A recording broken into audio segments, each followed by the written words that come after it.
Hi, I'm Russell. Welcome to my GTM automation guide. Now, most social media managers are losing clients to competitors who show up everywhere, while they're stuck creating one video for one platform. I'll show you how to easily turn any YouTube video into 5 to 10 social media content using n8n, and it only takes 2 minutes to set up. By the end of this video, you'll have a way to easily repurpose one video into multiple content. Let me show you how that works.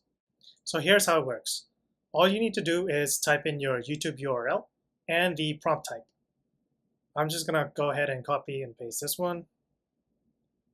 So there are 5 different prompt types that you can select from. It's transcripts with the timestamps, summary, scene, and clips.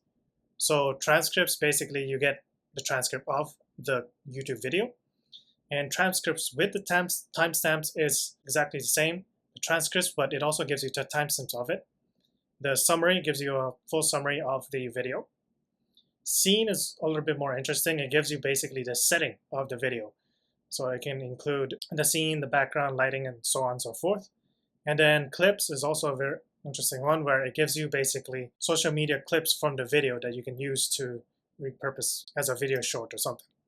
And it's done. So this is how the transcripts look like. This is the one with these timestamps. This is the one with the summary. Now that's done, you can easily use any of these information to repurpose your video into multiple different types of content. That's all up to you. Now I'll show you how to set it up. First, head over to n8n, create a new workflow, and then in here, let's rename the workflow.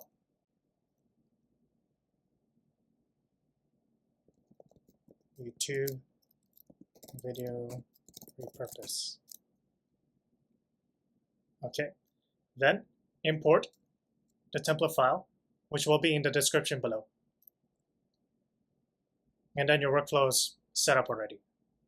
Then all we need to do is configure our Google API key. So head over to Google Cloud Console. In there, navigate to Enabled API and Services, then search for Gemini API.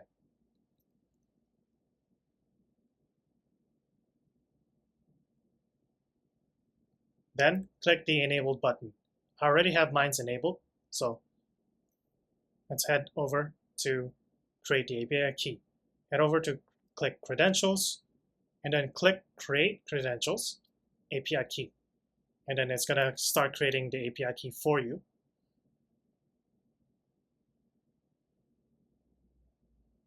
There we go. Just copy this right here. Head back to the workflow, click on this node right here. Under API key, paste the key, and that's all we need to do for the setup. Head back,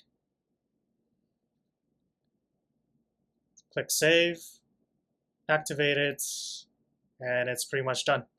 So click on the chat, copy this,